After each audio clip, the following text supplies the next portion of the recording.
all evening. My name is Shawn Cotton. I am the director of the Osher Center for Integrative Health at the University of Cincinnati, where our mission is to improve the health of our community. Our hope is to do that by transforming a healthcare system that is primarily focused on disease and sick care to one that also incorporates and prioritizes well care, self-care, and prevention. And we do that through all of the pieces of the academic engine, through clinical care, research, education, and community engagement. This virtual lifestyle and medicine wellness series happens several times a year, and we developed it to help connect our wonderful community members like you all with our expert Osher Center faculty and staff and team members in order to really be able to share their expertise and you all to be able to answer questions. And we kind of hope take your practice and your understanding of these concepts to the next level. So this evening, you will not be disappointed. We are joined by the fabulous Tina Walter. For those of you that don't know Tina, let me do a brief introduction. Tina is a certified yoga therapist and a mind-body intervention specialist here at the Osher Center, where she provides just outstanding evidence-based yoga therapy interventions to patients and their caregivers throughout their cancer journey, from prevention to diagnosis, through treatment, and even end of life. For over a decade, Tina has both designed and provided protocols for patients both in the inpatient and the outpatient oncology settings in local hospitals to really help people manage the adverse side effects that are often brought on by cancer treatment, and as well as improving clinical outcomes for patients and families. She teaches meditation, both private and group yoga classes at UC Health. She's also really known on the national and international scene. Tina is certified by the International Association of Yoga Therapists and has advanced training in yoga for cancer and chronic illness. There's nobody in Cincinnati that has this training, and we are so delighted to have her expertise here. She's also past co-chair of the Yoga Special Interest Group for the Society for Integrative Oncology, is a contributing author of a book on yoga therapy for cancer, and has co-authored and published articles and a manuscript on the efficacy of yoga therapy during treatment. I could go on, but I will say on a personal note, Tina is fantastic. She's a mother of 5. She resides here in Cincinnati with her husband, Bob, who's delightful. In her free time, she enjoys gardening, cooking, walking in nature, and taking care of their new grandbaby. So before I pass the torch on to Tina, I just want to let you all know that Jalicia bin Hamid is here with us as well. Jalicia is our wellness program manager for the Osher Center, and tonight she'll be monitoring the chat. So please use the chat feature for any questions that you have during Tina's talk. And then when the Q&A portion opens up, Jalicia will look at the chat feature and go ahead and kind of answer questions back and forth. So please feel free to put them into the chat feature, not the Q&A feature, the chat feature. So now it is my absolute delight to present and introduce to you, Tina. Enjoy. Thank you so much, Shawn, for that introduction. And thank you, everybody, for being here. And I just want to say I'm so excited to share something that I am so passionate about, which is yoga. I do want to share my screen now. I hope that I get this right. Yep, we can see it. Can you see it? Okay, yes, good. ma'am. And you're on, and I'm on the little slideshow thing, right? Yes, people Okay, can see the good. first slide. Okay, good. So tonight we're going to talk about yoga. And I want to just first start out by acknowledging, just pausing to acknowledge in humble gratitude the people in the past that developed and created this ancient practice that's thousands of years old. And I'm just so humbled. I'm always honored to teach it. So tonight, to all those who brought the foundational teachings of yoga into the modern worldly life that is now filtering into our healthcare systems, it's so wonderful to improve our health and well-being and enrich our lives. And I have a special thanks to my first teacher, Indu Bhadwaj, who opened the first yoga studio in Cincinnati in 1998. I am so forever grateful. And my second teacher, Yanni Chapman, who the late Yanni Chapman, who was a pioneer in the field of yoga therapy and founder of the first yoga therapy for cancer program in the US. I am forever grateful and really humbled to be here tonight to present this talk.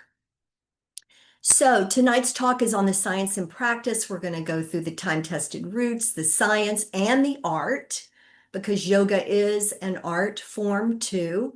The benefits of yoga, the role in prevention, the differences between yoga and yoga therapy, ways it can support chronic illness, the evidence, yoga therapy at the Osher Center, and an experiential and a Q&A. So stick around, okay? Because at the end, there is going to be an experiential. And I would really love for you to just drop a lot of questions in the chat. Write down your questions if you have them. I don't want you to forget them. So what yoga is, it is an ancient mind, body, science, and art. It is practiced and has been practiced in India and parts of South Asia for thousands of years.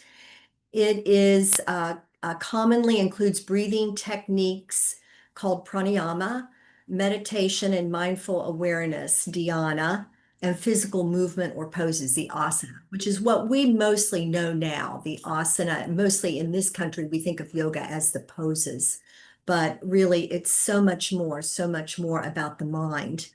And really, the mental focus and relaxation that comes with yoga really makes it different from just mere exercise or physical therapy. It's designed to promote strength, flexibility, and balance, but it's the mental part that makes it so different from just going out and running or doing other forms of exercise. So, the definition of yoga, according to Patanjali, the father of yoga philosophy, is Yogashchita Vritti Nirahara.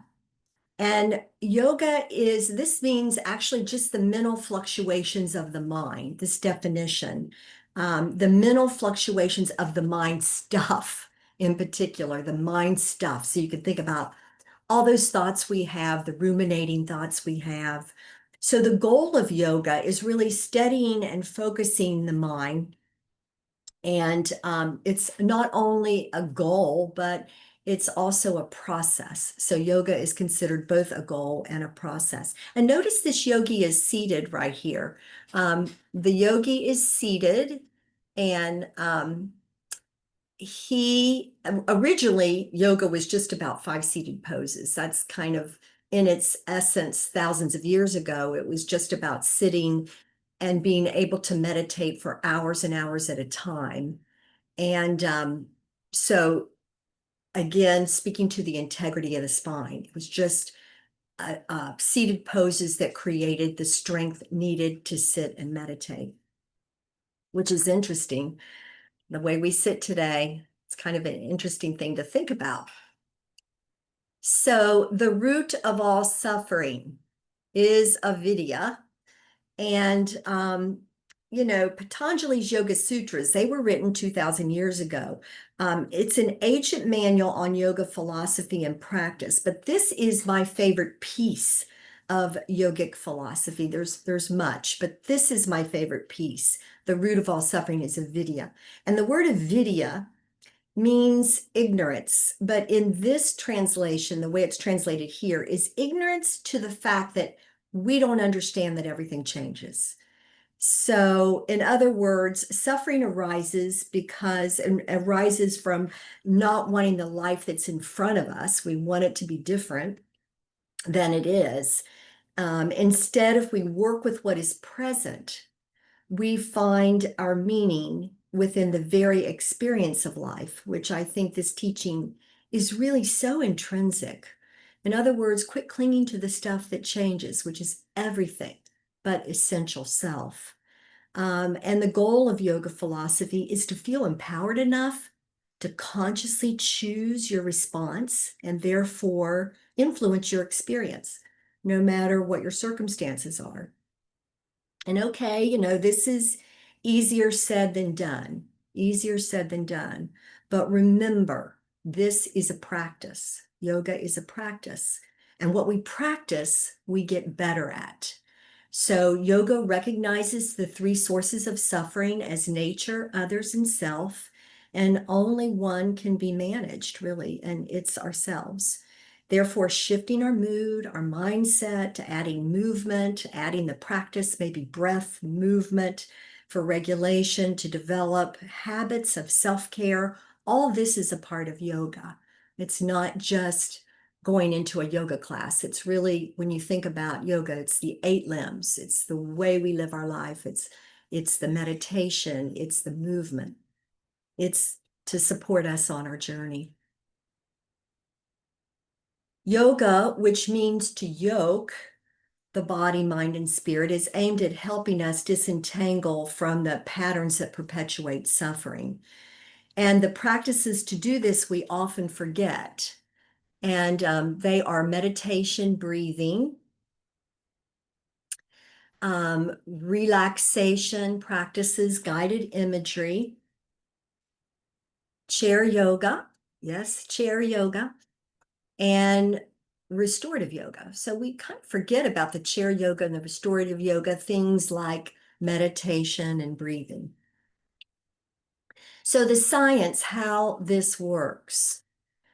How does yoga work? Well, research supported by the National Center for Complementary and Integrative Health, published in peer-reviewed journals, explores how this top-down, bottom-up system works.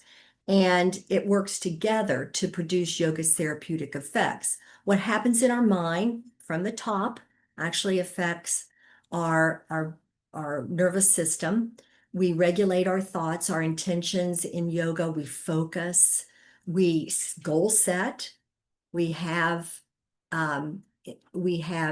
intentions, we are focused, we are meditating, and moving meditation is meditation. So even a moving practice is considered meditation, and it all works. And then the bottom up, the body consciously moving and finding body sensations, shift state of mind.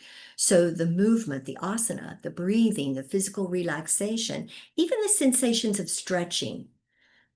You know, I can't say enough about stretching. Somebody said, would you please talk about why stretching makes us feel good? It activates our parasympathetic nervous system. And then the breath influences the autonomic nervous system, which calms us. So all these systems together, and the biodirectional communication of the top down, bottom up come together and help regulate the nervous system and ultimately influence health. So imagine creating a really deep mental focus while moving in and out of poses that eventually creates postural efficiency along with deepening proprioception and interoception. So then add all the breath, and the science shows this helps you control your nervous system, and it just happens magically almost. I can tell you after years of practice, it can maybe reduce blood pressure. It can help anxiety and depression. And this process in turn affects emotional well-being, immune function, and ultimately overall health. A great website to check out is yogatherapy.health at the bottom here. It's a public-facing website.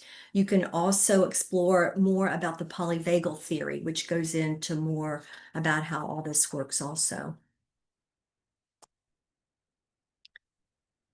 So how does yoga really work?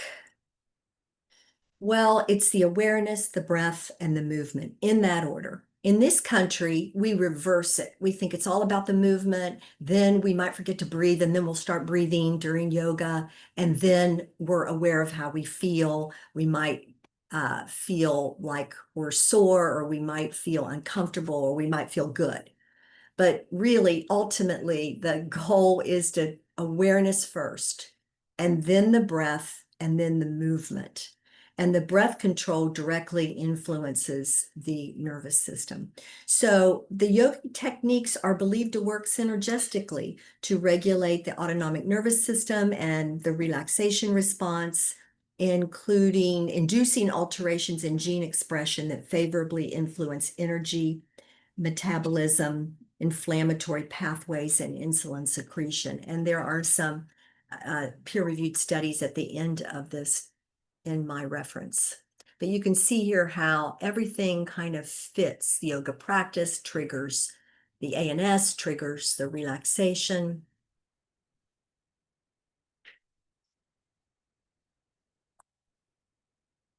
So the mind can be trained to deal with stress, and the breath is our greatest tool.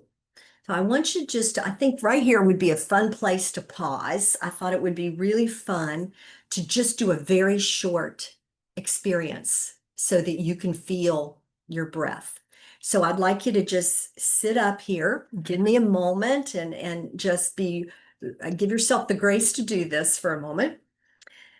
Let's call it a breathing snack. So imagine you are going on a little journey tonight, and we are going to imagine that this journey for you is going to mean you have to present to an audience of 1,000 people. You are on stage. You tend to have stage fright. I want you to close your eyes and imagine you are on that stage at the mic. The lights are on you, butterflies in your stomach. And can you cultivate a sense of dread a little bit in your stomach? Can you imagine a yoga teacher telling you to cultivate a sense of dread? But I want you to really try to notice if you can feel in your belly that tightness, maybe that worry, that tension, or just however way you can imagine it happening to you right now. Now, imagine that you decide you need to relax in this moment. There's 1,000 people. You can hear a pin drop. It is totally quiet. So you soften your belly and you slow down your breath, lengthening your breath. Just slow it down. Imagine taking longer inhales in through the nose and out through the nose. Noticing how, as you lengthen the breath longer and longer, tap into your breath more and more, you can start noticing that you're calming down. Good. One more deep breath in, and one more deep breath out. Good. And go ahead and slowly come back into the room, flutter your eyes open. So, back to the physical benefits of yoga. And I want to, I like the idea of bringing that breath in, but also like more the proprioception and spatial positioning of yoga. The physical benefits are really linked a lot to proprioception, or where your feet are, your arms in relation to your torso. There's huge benefits even just in the stretching, as I mentioned earlier. So you can improve your mobility. Oops, back there. Improve mobility and flexibility, posture, increases strength, use of own body weight for resistance. You can enhance and balance and coordinate. This enhances your balance. Think tree pose. You reduce aches and pains due to improved alignment and muscle tone. Better circulation, flowing movement with deep breathing promotes blood flow. And the list goes on and on. This is just a few. Mental emotional benefits of yoga linked to interoception or moving inside. Stress reduction lowers cortisol levels, improves focus, clarity, and mood.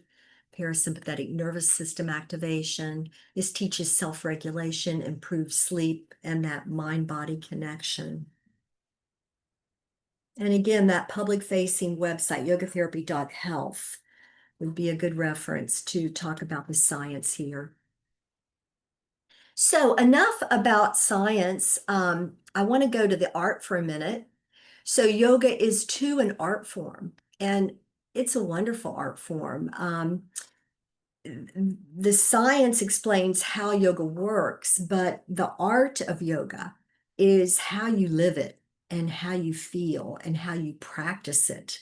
It's about everything working synergistically together, things like the mindfulness, the expression of the pose that you can choose.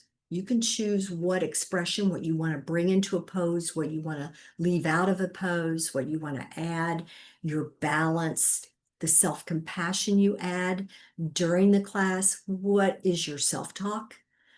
Can you give affirmations? It's your breath. It's all this and more. So the art of yoga is what is so, I don't know. I feel like it goes together so well with the science that it's just a brilliant practice. I can't tell you enough how it has changed my life in so many ways. So, insider yogi tips. What could I give tonight to you that would be just a little bit of a scoop, like an inside scoop of how to get the most from your practice?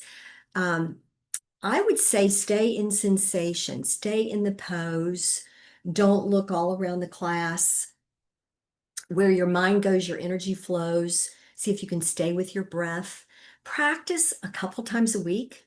Don't go to one class and say, oh, I'm going to bag that. That didn't work. You have to give it a little bit of time. It has a cumulative effect. So, try it a couple times a week and kind of stay with the practice.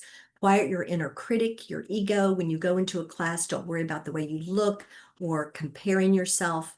Don't look in the mirrors if you can hold off from that. And you are your own guru. So, your breath is your teacher and it's a powerful teacher. So, and it will inform you. And that's how taking a twist while doing yoga or taking a twist while breathing led me on this 20-year journey of yoga. So, stress led me to a simple class. At one point in my life, I had a whole lot of stress, and everybody has stress, right? But it was a class just full of simple twists. It was a very simple class, simple twists. And I sat and breathed in each one of these twists and focused and really focused my mind on the sensations of the poses and did it for twice weekly for maybe a couple months, and I was hooked. I noticed right away a change in my sleep, and just the way I was what stressors I was letting in, what I was keeping out. I felt different, and I got hooked. And, life is busier than ever before. I think from the moment we wake up, we have distractions. The idea of slowing down and reconnecting is not only possible, but it's necessary for healing and health. So I started teaching, and then I decided I wanted to teach therapeutically. So I went and got my yoga therapy certification from the IYT. It's a professional application of the principles and practices of yoga to promote health and well-being within a therapeutic relationship.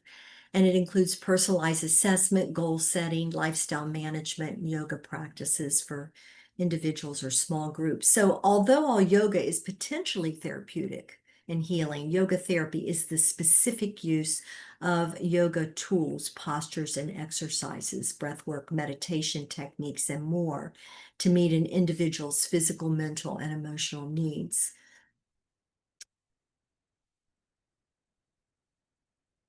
And this is how yoga fits into yoga therapy, or yoga therapy fits into the big picture of yoga.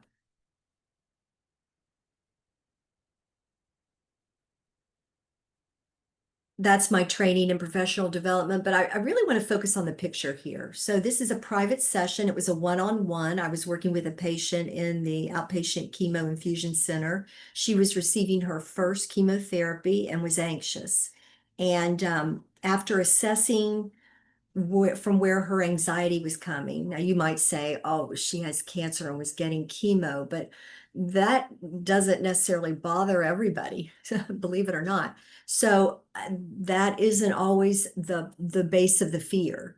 So we had to find out, I tried to assess like what her fear, what was causing her fear. And after some deep work, not everybody wants to do that deep work, but when you do it, it does pay off. And after some deep work, she figured out that it was the chemo that was causing her fear. She was really afraid to receive that first chemo.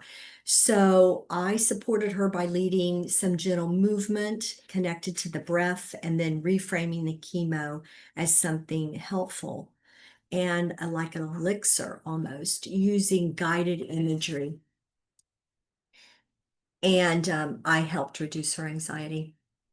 These are the IYT standards. I'm going to skip over that slide. If you're interested in yoga therapy certification, we can come back to that. But how does yoga therapy support cancer and other chronic illnesses? In the United States, there are currently over 18 million cancer survivors. As many as 85% of people with cancer diagnosis turn to integrative therapies to help reduce stress and manage the acute, lingering, and late effects of cancer and its treatment. And integrative oncology is becoming more commonly offered in cancer centers in the United States and worldwide, thanks to patient interest in scientific research supporting efficacy. And, there might be, people that are, whether you're cured or in remission or living with metastatic disease, you can have ongoing physical, psychological, spiritual, social needs that may or may not be well managed and might not be addressed by the current care models. So yoga can be an evidence-based supportive practice for oncology patients. Cancer treatments include surgery, radiation, chemotherapy, hormone replacement therapy. The list goes on and on. Targeted therapy, stem cell transplant. Side effects may be systemic and or local. They may be acute, lingering, and or late. Mind-body, the impact of the disease on the mind-body can be concluding in anxiety, depression, distress, fear of recurrence, emotional pain. So with these limitations, there's mobility issues, lymphedema, surgery, symptoms in chemo-induced peripheral neuropathy, cognitive dysfunction, osteoporosis. And research shows that practicing yoga during and after conventional cancer treatment can improve quality of life and help manage stress, anxiety, depression, other things. Kind of skipping kind of quickly over this. The evidence, scientific studies have led to clinical practice guidelines, which is really amazing now. Peer-reviewed research supported by the NCCN and ASCO and SIO shows yoga to be an evidence-based practice to support cancer patients, survivors, and caregivers. And some of the guidelines on the evidence-based use of integrative therapies in breast cancer treatment for pain, for symptoms of anxiety and depression in adults with cancer. And these studies are again listed at the end, my references. So what does yoga therapy look like in hospitals? I provide inpatient, outpatient yoga therapy services to cancer patients in multiple hospital systems, developing interventions while patients receive outpatient chemo as well as bedside. And I sit next to the patients and provide interventions after assessments that help address symptoms like anxiety, pain, and nausea. I reach nearly 30 cancer patients and caregivers weekly through classes that I love. All those cancer patients that come to my classes and survivors are amazing yogis. Shout out to you today. Amazing people. And meditation sessions. The lens through which I choose my intervention are the koshas, or the 5 layers of being. You can kind of think of it like peeling an onion, the layers of an onion. The word kosha actually means sheath. So the 5 sheaths. And this picture, we did some movement, but oftentimes when I'm in a hospital at bedside, I'll do yoga nidra, deep relaxation practice, or guided imagery, and other mind-body interventions, anything to help mitigate the treatment side effects. This is my published research on the effectiveness of chairside yoga during chemo. There's a clickable link. And then I also wanted to mention that I'm a contributor in this new evidence-based book. The cool thing about this book is that the authors reached out to 38 yoga therapists working in oncology from around the world to contribute. So it's not only a book about the science of yoga and science based, but it's also practical applications of yoga therapy for cancer patients. So if you're a cancer patient or a caregiver or a clinical person that wants to know more about yoga therapy, it's a great book. I would highly recommend it. The classes at Osher are no cost. There's an in-person Monday class at the Neuro Gardner Science Center at 10:30 that I teach. And also I teach it's gentle yoga class at the Blood Cancer Healing Center in the afternoons on Wednesday at 4:30. So you have a morning option, an afternoon option. And the blood cancer class, the gentle yoga class, is really open to the community. I would invite everybody to come that is interested in learning more about yoga and would like to try yoga. It's a very gentle class. And, I always approach it from a beginner's mind. So you go in and you just learn foundational practices, and that's the way I teach it. And honestly, it's the best way to do yoga, just the bare basics. The virtual class on Thursday you can take from the comfort of your own home. There's also yoga therapy for MS on Wednesdays. And then that Sonia teaches, who is wonderful, wonderful, wonderful teacher. And then coming soon is a new mind, body, spirit wellness studio that they're building that's beautiful at the Blood Cancer Healing Center. There's a community learning kitchen and healing garden. It's going to be amazing, and it's opening in the spring of 26. So hooray for all those people who really believe in integrative medicine and have helped build this dream. It's just wonderful. Come and visit. Yoga, guided therapy, and meditation video library. This is a library that you can access. The really neat thing about this library is that there are two radiation oncologists that really explain and break apart integrative medicine, which is wonderful. And then one of the oncologists who is amazing, she's at UCSF in California. They're both amazing, but this one shares an autogenic training meditation, and it's very good. And there's also classes in this library. So you can be home, you can do classes, you can do the meditations. And just, I think this quote says it all. Curing is what a physician seeks to offer you. Healing, however, comes from within us. It's what we bring to the table. It can be described as a physical, emotional, mental, and spiritual process of coming home. So linking it back to that first yogic philosophy, which is, the philosophy of being with what is. The being with what is. That is the best place to be, even if it's hard. The healing does happen when you are with it.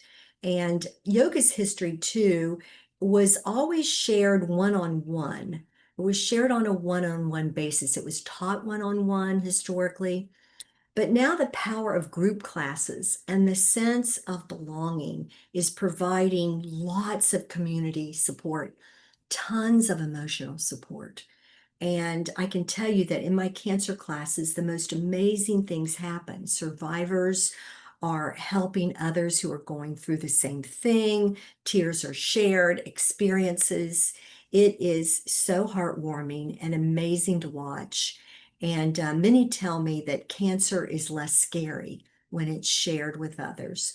So hats off to all those survivors that come to my class and all the people in active treatment.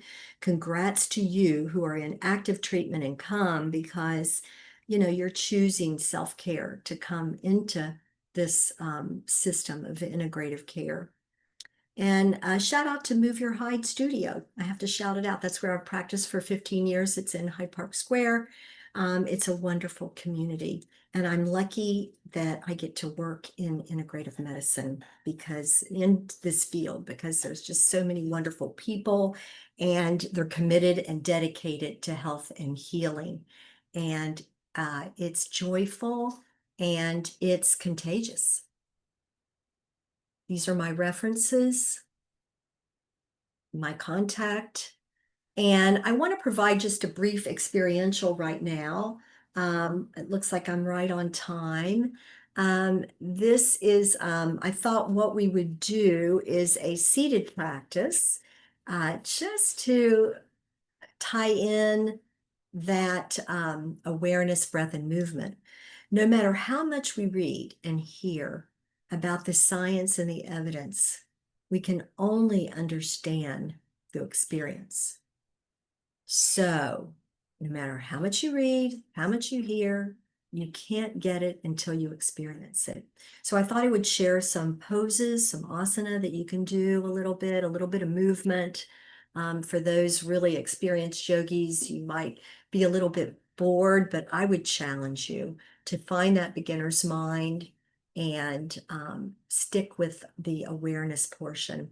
So first we're going to find mountain pose and we're going to sit. I'm going to have you sit to the edge of your seat, really tall, lengthen your spine up, let your shoulders drop away from the ears, and think about moving the shoulders back in line with the hips and the ears back in line with the shoulders. Soften the hands to the lap. Close your eyes or gaze at something down and soften the muscles around the eyes. Move awareness to your belly and soften your belly. Just find a little bit of breath. Slow it down. Breathing in through the nose and out through the nose. Maybe even noticing how your breath is moving. You don't have to manipulate it a lot. Just notice how it's moving tonight. Good. With the eyes closed, just let your right ear gently drop. Don't pull it or tug it. Just let it gently drop to the right shoulder, stretching out the left side of the neck.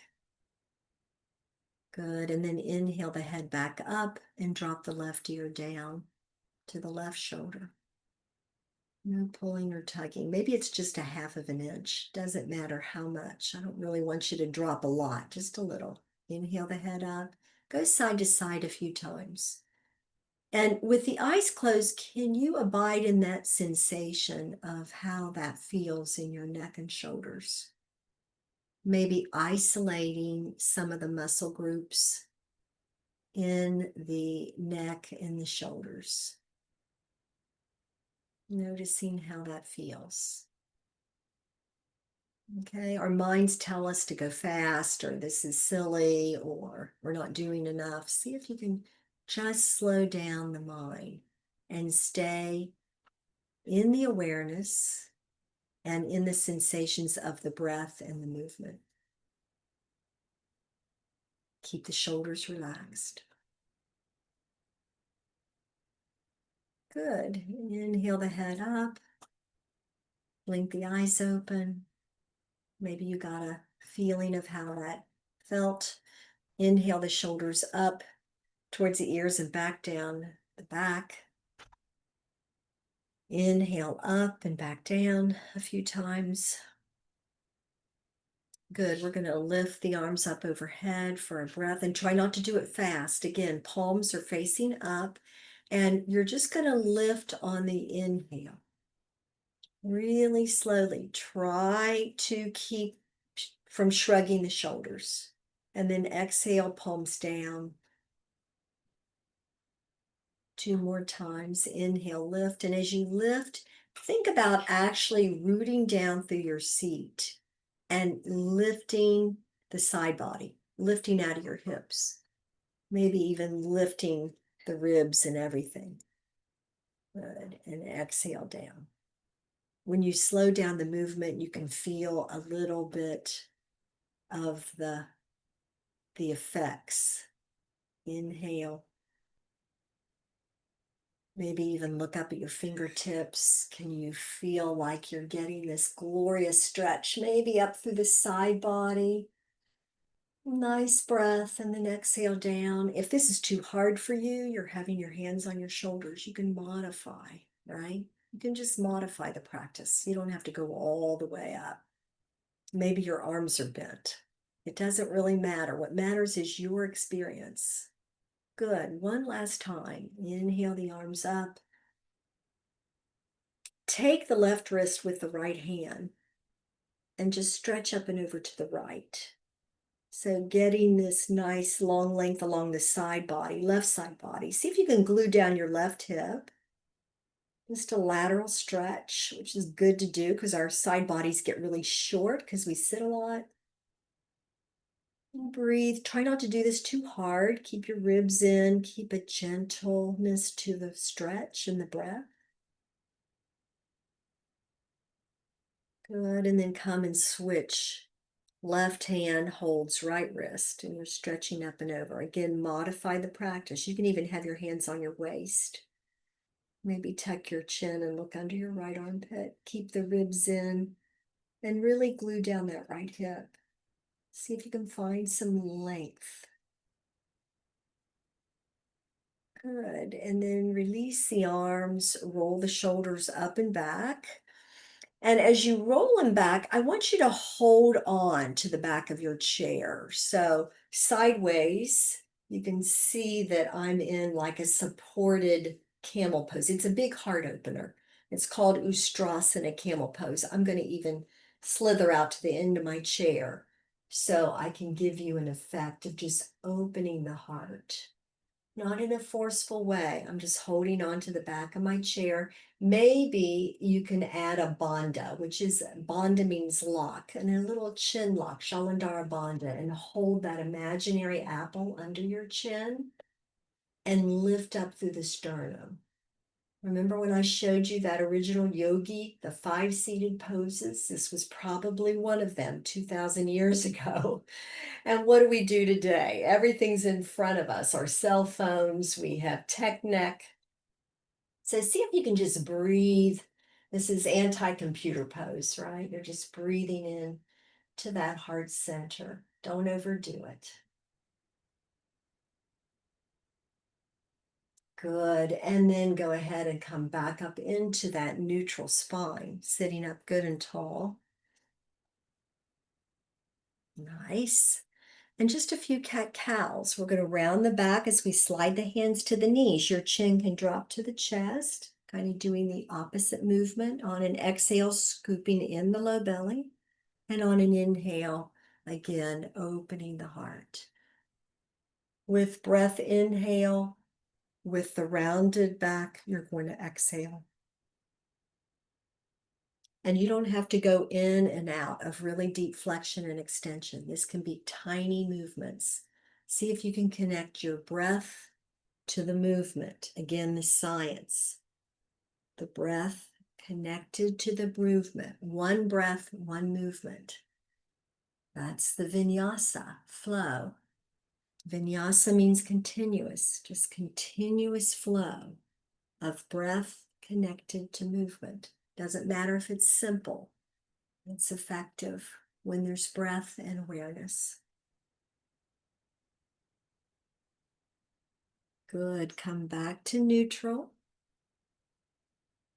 And maybe just one more pose, Matsyendrasana, which is a seated twist. So you're just going to make sure that your sitting bones are well rooted, both equally. Your feet are right under your knees and you're sitting up tall with a neutral spine. Left hand on right knee. Right hand comes behind you, okay? And you decide how far behind you. Maybe it just holds onto your waist, and that is your twist. That's enough. With this left hand on the right knee, that may be enough twist. If you want to go deeper, the right hand moves behind you. Look forward, get tall, as tall as you can get, like a string attached to the crown of your head, and you're going to twist up and over the right shoulder. And relax. And here's where the magic happens in the twist. Think about softening the belly, really softening your jaw. Notice if you hold your jaw or clench your jaw or tighten your shoulders, see if you can let all that go and just really find softness so you can breathe into the belly. Kind of smile through the collarbones, breathe into the belly, long, deep breaths, moving that diaphragmatic breath can really activate the lymphatic system. And that's our natural filtration system. So, and nothing moves the lymph but muscle movement. So that diaphragmatic breath that you do is so healing. Let's see if you can take some nice long belly breaths in and out. Stay with me. Notice what happens when we have long holds. Notice what the mind does. See if you can stay in the pose. Well done. And then you're going to undo the twist and go to the other side. So the right hand is on the left knee. That may be enough of a twist for you. That is indeed a twist. If you want deeper, the left hand moves behind you, holds onto the chair. You're getting really tall through the spine and then twisting up and over the left shoulder. And just breathe here. Real gentle breath. Don't overdo it. Move to your comfortable edge. Keep the breath moving, and your breath is your teacher. So notice those nice, long, deep inhales and nice, long, steady exhales. Again, moving that lymphatic system. With every inhale, think about that string attached to the crown of your head getting taller, maybe. And with every exhale, possibly deepening or just grounding through the seat.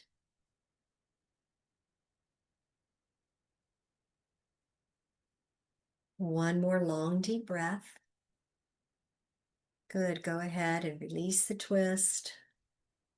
Nice. Maybe a few more cat-cows or roll the shoulders out. Can you move organically in your seat? You might want to do some Sufi circles or connect your breath some other way. It might feel good to, roll the shoulders and do a little wiggling. And then close the eyes, place the hands on the lap, and maybe place a hand on the belly if you like, and just move back into giving yourself permission to slow down and notice the breath and how you feel after that practice.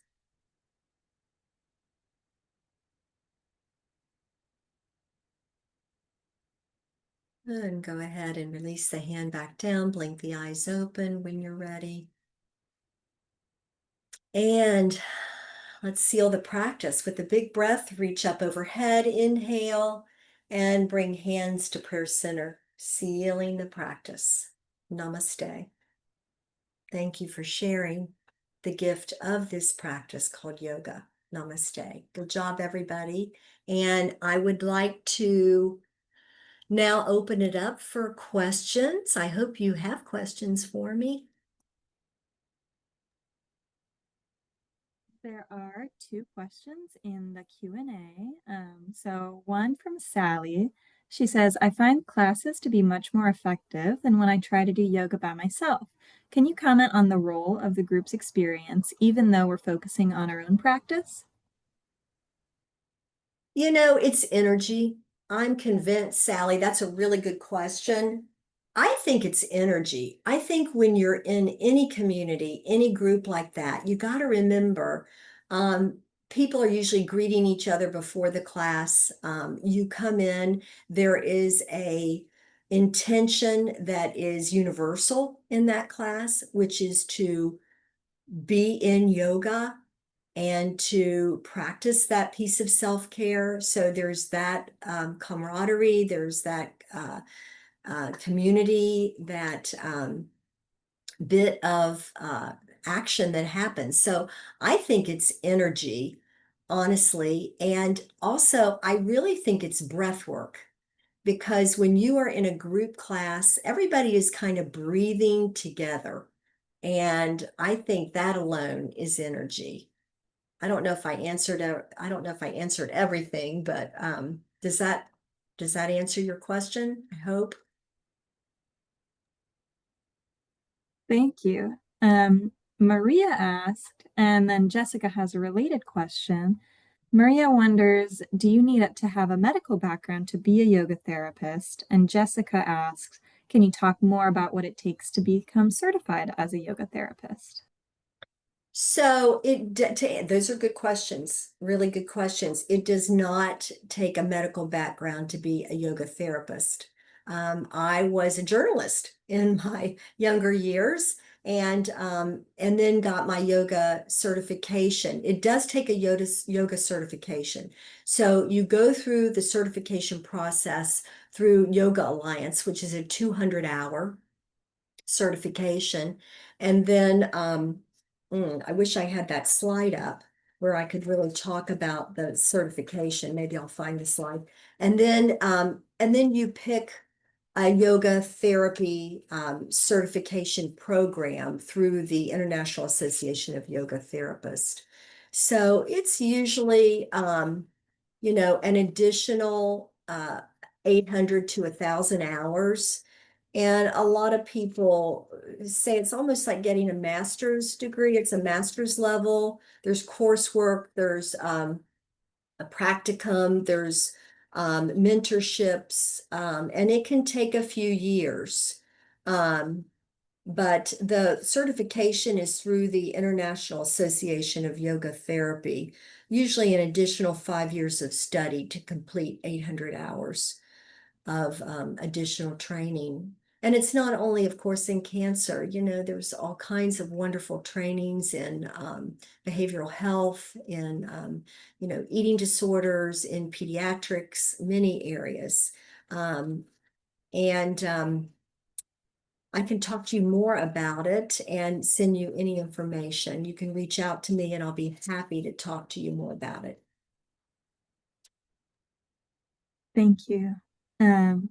Susan says there was a QR code on one of the slides and was wondering if that could be shared again. She would like more information on the certification. Um, Sure. Can you do that, Jalicia? I don't know how to do it. sure, from your slide deck. Yeah, I think it's Yeah. from my slide deck. I think the QR code is on the cert. I'm not sure exactly what she's asking for, the certification slide. Yes, that's what it says. Okay. Yeah, I Um, can share that. Great. And then Deborah asks Bondas, would you review these associated with breath work? Yeah, so the bandha means lock in yoga, and there's three. There's Mula Bandha, which is the root lock, and it's a huge, very important part of our practice because if you're just kind of in a pose where you're not engaged and the pelvic floor is not engaged, then it really can hurt and not help the spine. So, it's all about the integrity, of course, of the spine. That's the kind of the basis of the asana practice. So that Mula Bandha, that root lock, the other lock is the Uddiyana Bandha, which is the belly lock that we oftentimes connect with that root lock. It kind of goes together. And then it's not like you're pulling your belly in and holding your breath, though. It's just more engagement. So you're not like going into a yoga class and just flapping your arms and legs. It's really about hugging muscle to bone and engaging in the pose. So you want to stay with, and the word lock just sounds so tight. I don't mean it. It's not really meant to be something like that tight, but it's engagement. And then Jaladhara Bandha is the third lock, and that's the chin lock. So when you stand in mountain pose, everything's connected. The pelvic floor, your core, your chin, because you don't want your head way out, right? We see so many people that are head forward. So what yoga teaches us is to pull the ears back in line with the shoulders and a slight lowering of the chin, always parallel to the floor. So that third lock is Jalandhara Bandha. And when you're in poses, you'll notice, if you're way up here with the head, it's like you always want to keep the cervical spine in line with the rest of the spine. In relation to the breath, the breath is, again, our most powerful tool. And if anytime you're in a pose and your breath is choppy, it's an indication that might be too harsh, might be too hard, and you should really back up the bus and only move to your comfortable edge. I'm not sure that answered your question. I hope it did. Thank you. Julie asks, can you please touch on the benefits of yoga for anxiety, depression, and neurodivergence like ADHD? Well, there was one big slide on that top down, bottom up. And, you can read the science of, the polyvagal theory and some of the science around the top down, bottom up, and the synergy that happens and the co-regulation that happens and the co-directional thing that happens to our nervous system. So it happens, like I said, when the breath and the movement and the motion is connected. And they think that's what the science shows, that's what changes the patterns of our mind that can cause stress and anxiety, depression. So there are some studies at the end of this slideshow that you can look at. And I would, again, go to that public-facing website. You're going to get a ton of information, yogatherapy.health. It's a really good website, and it has a whole lot of studies, even on ADHD and yoga and ADHD. I mean, you can find lots of different studies on that website. So I would really encourage you to take a peek. And Tiffany asks, what led you to specialize in integrative healing? Well, I personally had an experience myself with healing when I started practicing yoga.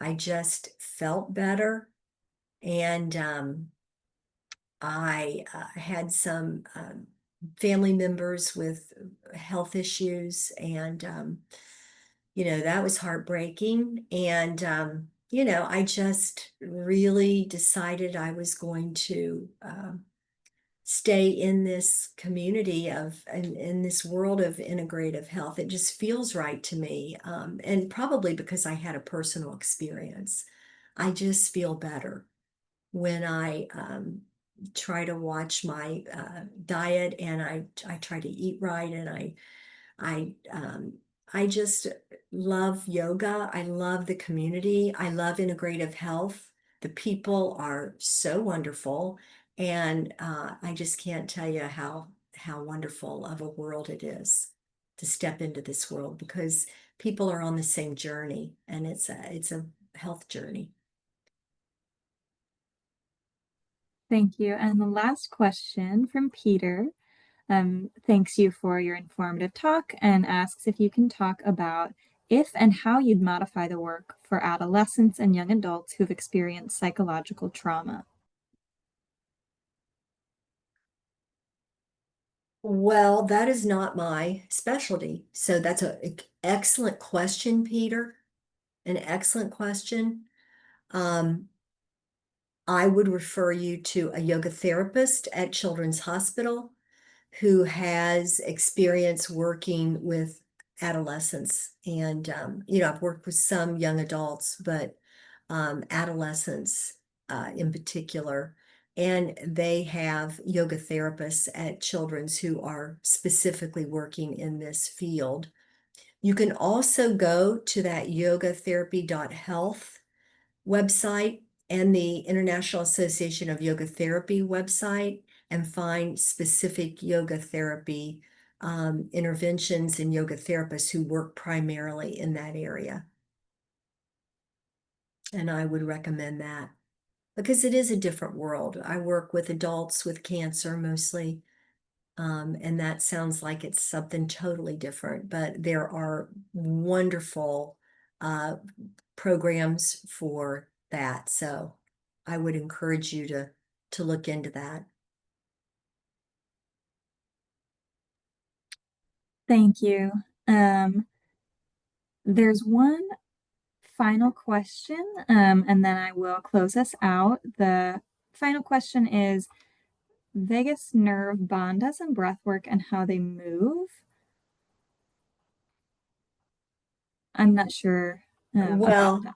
the polyvagal theory, the vagus nerve is located at the base of the skull, and the breath work that you do, especially we do this breath called Ujjayi breath, and Ujjayi in Sanskrit means victorious breath.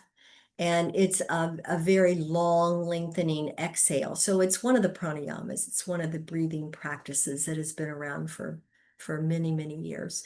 And when I think of the vagus nerve, I do think of that particular breathing practice because it is scientifically studied to stimulate the vagus nerve and the vagal response to relaxation. And what it is, and I'll just tell you briefly, you inhale, and then as you exhale, you're actually closing your glottis. So you kind of close off the glottis, and it's a long, kind of Darth Vader-y, oceany sound on the exhale and an extended exhale. So, that's fun to practice, and you can kind of see if you get, and that's spelled Ujjai, Ujjayi. And then the other part, the polyvagal theory and the vagus nerve, again, you can find a lot online about the polyvagal theory. And again, it's that bottom up, top down um, uh, biodirectional system in yoga that works. Thank you. So thank you so much to everyone for joining us this evening, and thank you, Tina, for your wonderful presentation. We hope you'll all stay engaged with us at the Osher Center by signing up for our e-newsletter and joining our upcoming events. Next Tuesday, the 16th, we have an Introduction to Mindfulness session with Meriden McGraw, and our next Lifestyle Medicine and Wellness series is scheduled for November 13th, and will focus on healthy eating and the holidays with Dr. Sarah Couch. If you have questions for us or want to learn more about the Osher Center for Integrative Health, please email us at osher.integrative@uc.edu or visit our website at med.uc.edu/integrative. Thank you again for joining us. Stay well and enjoy the rest of your evening. Thank you so much.